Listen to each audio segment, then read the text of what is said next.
This essay example, as well as thousands of others, is available in text format on our website for free and without registration. Simply Google IvyPanda Free Essays. Free market economy.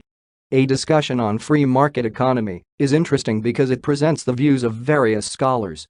From classical scholars such as Thomas Ricardo and Adam Smith to recent scholars such as Karl Marx, the idea of demand and supply is believed to influence the prices of goods and services in the market. In this regard, free market economy means that the government should try as much as possible to keep off from economic activities of the country in case economic growth and development is to be achieved. This is amazing because the government is thought by many to influence each aspect of life, yet economic scholars argue that the market should be allowed to exist according to its own logics. It is also fascinating to note that the market is self-regulating and self-checking, implying that producers would probably manufacture goods that would suit the market. Manufacturers would frequently check the buying power of consumers before producing goods. The government does not have any power to set the price of a good. In fact, Adam Smith observed that the government should only provide an enabling environment for individual fulfillment. This means the state would only exist to offer important services that facilitate business activities such as provision of transport and communication networks, provision of security and advisory services. However, some scholars posit that the government should always be involved in economic activities. For instance, the state should regulate the activities of traders through licensing and approving products. This is because human beings have issues related to health. Businesspersons could perhaps offer any product to the market without considering the health and security of people. Some observe that the government should only intervene in the market whenever there is an economic turmoil or crisis, such as the one witnessed in 2007 in the US. In this regard, the government needs to withdraw immediately. Normalcy and constancy is restored in the market.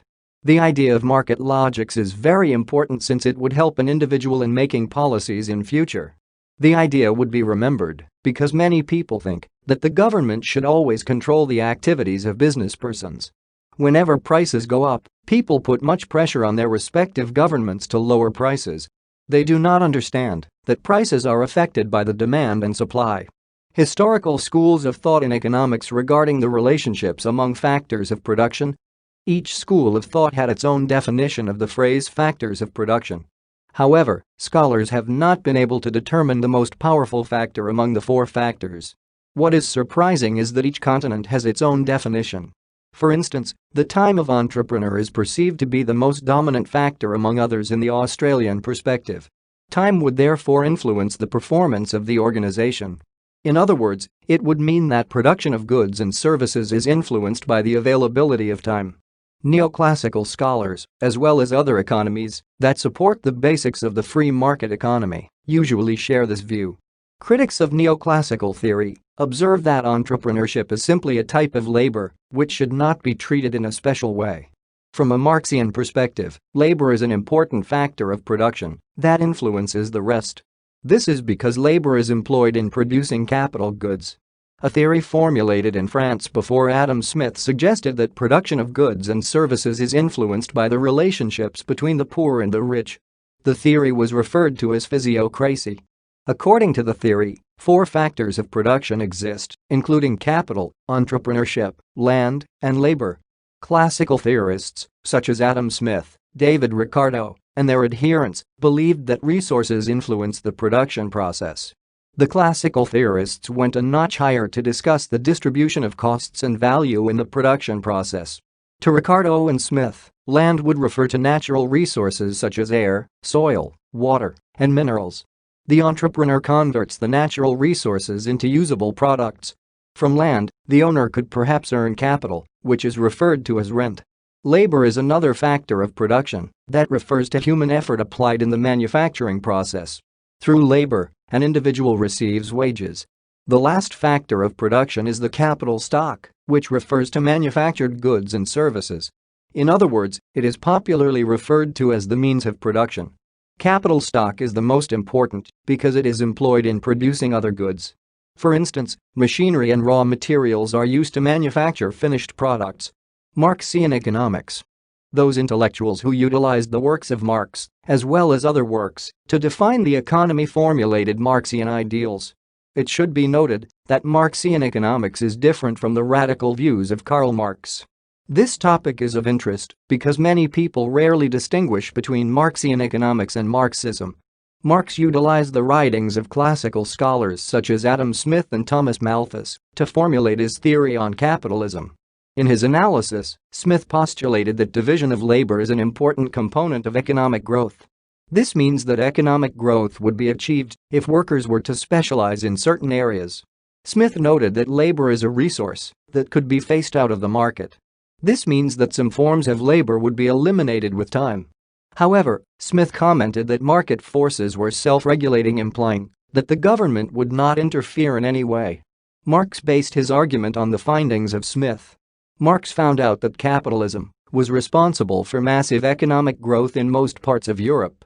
Since capitalism had taken root in Europe, workers underwent some form of suffering since their services were not needed. Marx differed with Malthus on the role of capitalism as regards to population increase. Malthus had earlier noted that population increase was a result of biological pressure, whereas Marx noted that surplus population was caused by capitalism. It is interesting to learn that capitalism is responsible for the increase of population. States would want its people to multiply in order to obtain a large workforce, which would push the economy forward. Marx referred to this sort of population increase as the reserve army of labor. Before Marx conducted an analysis on economics, Ricardo had suggested that any good is priced based on the cost of labor. However, Marx went against Ricardo's postulation to suggest that a product is valued more as compared to the worker in the capitalist society. This is a shocking revelation, which might be hard to forget. Contributions of Plato to the field of economics. Plato was one of the classical philosophers who contributed greatly to the development of modern economics. Even though he lived more than 2,000 years ago, his contributions are still valid in the modern society. Plato observed that the state had a bigger role to play in the lives of people. The state could either make or destroy an individual based on the choice of the philosopher king. According to him, the state destroyed his teacher, Socrates, because he interfered with the status quo by urging youths to rise against the ruling class. His ideas on the division of labor are still applied in the modern society. Plato believed that certain professions were important than others, such as construction, farming, and curing the sick. In this regard, Plato observed that each person should play his or her role faithful if economic stability were to be achieved in a state. The philosopher king has the role of protecting the people by coming up with effective policies that would encourage trade. In this case, the philosopher king should be an intelligent person, meaning that he or she should have adequate education. The philosopher king should ensure that justice prevails by protecting the helpless in society. It is only through wisdom that a leader would know what to do in order to promote the social and economic welfare of the poor. In society, the role of soldiers is to offer security. Soldiers are spirited and courageous people because they risk their lives to ensure that justice prevails. They work hand in hand with the philosopher king to guarantee tranquility in society. Citizens have a sole responsibility of ensuring that taxes are paid in time. The populace is highly appetitive, implying that they need to be guided. It is the role of the philosopher king and soldiers to ensure that taxes are paid in time. Citizens must support the king by paying taxes. However, Plato was against democracy because he believed that democracy is the tyranny of the multitude. In other words, democracy is the worst form of government that should never be allowed to exist in any economy. Plato advocated for communism because he believed that individual possessions were to be treated as the belongings of the community. Such goods would be used effectively to promote the social welfare of the community. Moreover, Plato suggested that communal belongings were the property of the state. The state had the right to use the belongings of an individual for the good of the public. This is a common phenomenon even in the modern society. The government has always interfered with individual property to promote the welfare of the society. For instance, land is considered the property of the state and therefore, the state has the right to take it from an individual to construct important structures such as schools and hospitals. This is amazing because an individual will never be given any form of property by the government. The role of technology in globalization. In the modern society, goods and services are produced and are consumed almost at the same time. This is attributed to globalization, where geographical distance is no longer an issue to businesses. Goods produced in the US and Europe could reach other parts of the world such as Asia and Africa within a day. Technological advancements have redefined business techniques in the modern world. Marketing strategies have also changed greatly because people use sophisticated methods, such as the use of social media. Companies all over the world utilize the social media such as Facebook and Twitter to reach out to their target markets. It is surprising to note that people in the US are affected by conflicts in the Middle East.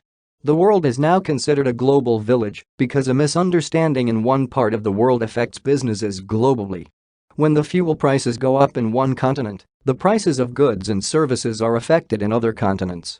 The recent Arab uprisings show that countries are no longer self-reliant, but instead they depend on one another. The economic crisis witnessed in the US and Europe affected businesses globally. All these changes in the international system are attributed to the advancements in technology. The Arab uprisings were well coordinated through the social media, particularly Facebook and Twitter. Through globalization, citizens in Middle East realized that their governments were not doing enough to promote their social and economic welfare. The poor were becoming poorer while the rich enjoyed themselves with state resources. This could be compared to the standards of living in Europe and the US, whereby the state ensures that each person enjoys societal resources. Technological innovations, particularly the invention of a computer, have promoted many sectors of the economy. Each sector in the economy depends on technology for development. In the transport sector, the development of modern transportation systems, such as air transport, has boosted the world economies. No one knows what tomorrow might bring because of technological innovations. Global economic issues. The major problem facing many economies in the world is the issue of sustainability. Due to human activities such as mining, farming, and settlement, the environment has been destroyed, particularly in the developing countries. The population pressure has forced governments to resettle people in areas initially covered by forests. This has led to global climate change, meaning that human activities have affected the rainfall pattern. Currently, weather pollution is a global issue that has threatened world security. Countries of the West argue that the poor states should seek for alternative methods of development other than coming up with industries that are known to emit dangerous gases that affect the environment. Such industries include mining plants that emit harmful substances such as copper, mercury, and lead. The same plants are known to generate waste products that are dumped in the sea, which affect aquatic life. On the other hand, the poor states argue that the developed states should set up a considerable amount of money, which is to be used to conserve the environment. This is because they emit harmful products in large quantities. The US and Japan are the leading nations in generating harmful chemicals that affect the global environment. The issue of sustainable economic growth has led to the formation of various world bodies such as the UNEP to oversee the preservation of the environment. However, the environment is yet to be conserved because no country is ready to forfeit its economic development strategy in favor of conserving the environment. Global conferences, such as the Geneva and Rio conferences, have been held successfully, but states lack the goodwill to implement the provisions of world environmental bodies. What is fascinating is that states appreciate the fact that the environment needs to be conserved, yet they are not willing to drop their economic strategies to conserve the environment. This essay on free market economy was written and submitted by your fellow student. You are free to use it for research and reference purposes in order to write your own paper. However, you must cite it accordingly.